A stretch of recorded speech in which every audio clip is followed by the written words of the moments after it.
بسم اللہ الرحمن الرحیم۔ اللہ تبارک و تعالی کے نام سے آغاز کرتے ہیں جو بے حد مہربان اور نہایت رحم فرمانے والا ہے۔ سن 8 ہجری، مکمل، جامع اور تفصیلی بیان۔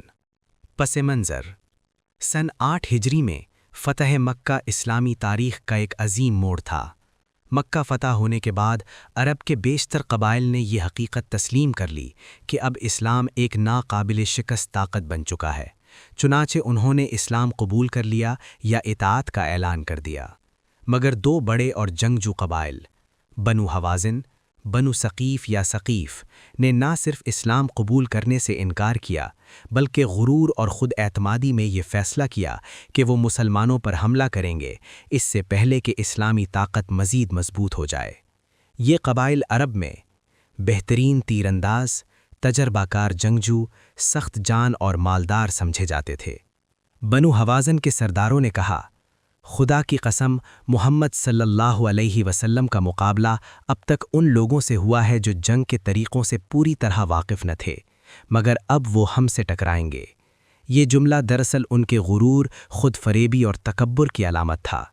ان تمام قبائل نے متفق ہو کر مالک بن عوف نصری کو اپنا سپہ سالار مقرر کیا۔ اس کی عمر کم تھی مگر جوش، سختی اور ضد میں بہت آگے تھا۔ دشمن کی خاص غلطی: مالک بن عوف نے حکم دیا کہ عورتیں، بچے، مال و دولت، مویشی سب لشکر کے ساتھ لے کر آئیں تاکہ کوئی جنگ سے بھاگ نہ سکے۔ دشمن کے لشکر میں ایک بہت اہم شخصیت شامل تھی، درید بن سمہ، عمر 100 سال سے زائد، عرب کا مشہور شاعر اور جنگجو، درجنوں جنگوں کا تجربہ۔ جب اسے میدان جنگ میں لایا گیا تو اس نے پوچھا، یہ کون سی جگہ ہے؟ زمین کیسی ہے؟ بچوں کے رونے کی آوازیں کیوں آ رہی ہیں؟ جب اسے عورتوں اور بچوں کے ساتھ لانے کی بات بتائی گئی تو اس نے کہا، اگر لشکر شکست کھا گیا تو عورتیں اور بچے ذلت کا سبب بنیں گے۔ میدان جنگ میں صرف تلوار کام آتی ہے، کوئی رشتہ نہیں۔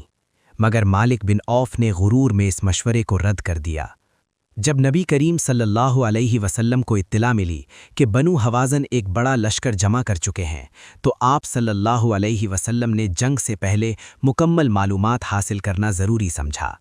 جاسوس حضرت عبداللہ بن ابی حدرد رضی اللہ عنہ کو بھیجا گیا، جنہوں نے دشمن کے لشکر میں شامل ہو کر ان کے منصوبے، تعداد اور تیاری، عورتوں، بچوں اور مال کے ساتھ آنے کی خبر، سب کچھ لا کر نبی صلی اللہ علیہ وسلم کو بتایا۔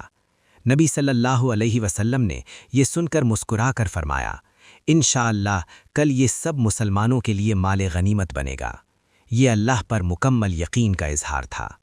تاریخ: 5 شوال سن 8 ہجری۔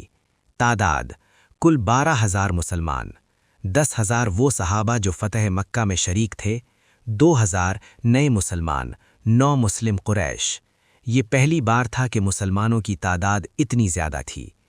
دشمن کی حکمت عملی: مالک بن عوف نے لشکر کو گھاٹیوں، پہاڑوں، دروں میں چھپا دیا اور حکم دیا کہ جب مسلمان نیچے اتریں تو ایک ساتھ تیروں کی بارش کرو۔ اچانک حملہ: صبح کے وقت ہزاروں تیر ایک ساتھ چلے، گھوڑے بدک گئے، لشکر میں افراتفری پھیل گئی۔ مسلمانوں کا وقتی انتشار، کچھ 9 مسلم گھبرا گئے، مال غنیمت کی نیت سے آئے مشرک بھاگ کھڑے ہوئے۔ انہیں دیکھ کر کمزور ایمان والے مسلمان بھی پیچھے ہٹ گئے۔ یہ وہ لمحہ تھا جب تعداد کا غرور ٹوٹ گیا۔ اس شدید ترین حملے میں نبی کریم صلی اللہ علیہ وسلم 1 انچ بھی پیچھے نہ ہٹے۔ نبی کریم صلی اللہ علیہ وسلم نے حضرت عباس سے فرمایا، انصار کو پکارو۔ حضرت عباس کی گرجدار آواز گونجی، یا معشر الانصار، یا اصحاب الشجرہ۔ یہ آواز سنتے ہی صحابہ پلٹ آئے، گھوڑوں سے کود پڑے، دوبارہ صفیں بن گئیں۔ نبی کریم صلی اللہ علیہ وسلم نے زمین سے کنکریوں کی ایک مٹھی لی، دشمن کی طرف پھینکی اور فرمایا، شاہت الوجوہ۔ اللہ کی قدرت سے کنکریاں ہر دشمن کی آنکھ تک پہنچیں، وہ اندھے بے حواس ہو گئے، صفیں ٹوٹ گئیں۔ یہ اللہ کی غیبی مدد تھی۔ نتیجہ: دشمن کا لشکر ٹوٹ گیا، تقریباً 70 سردار قتل، باقی بھاگ گئے۔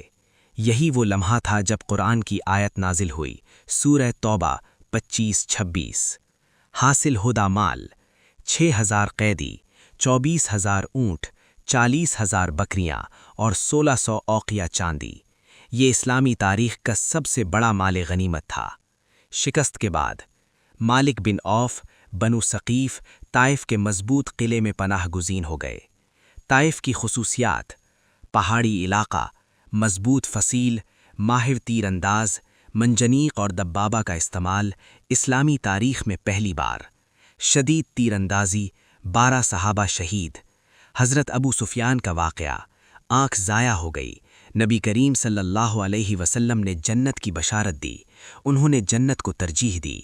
نبی کریم صلی اللہ علیہ وسلم نے فرمایا، مجھے ابھی فتح کا حکم نہیں ملا۔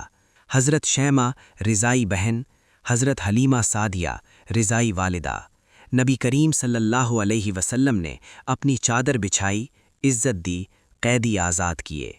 جب بنو حوازن کا وفد مسلمان ہو کر آیا تو تمام 6,000 قیدی آزاد کر دیے گئے۔ یہ تاریخ انسانیت کی بے مثال ہے۔ تعداد پر غرور تباہی لاتا ہے، فتح صرف اللہ کے ہاتھ میں ہے۔ قیادت مشکل ترین وقت میں پہچانی جاتی ہے۔ دشمن کے لیے بھی ہدایت کی دعا، رحم، عفو اور اخلاقی فتح۔ اگر آپ کو یہ ویڈیو پسند آئی ہو تو چینل کو سبسکرائب کریں، ویڈیو کو لائک کریں اور دوسروں تک قرآن کے ان حسین پیغامات کو پہنچائیں۔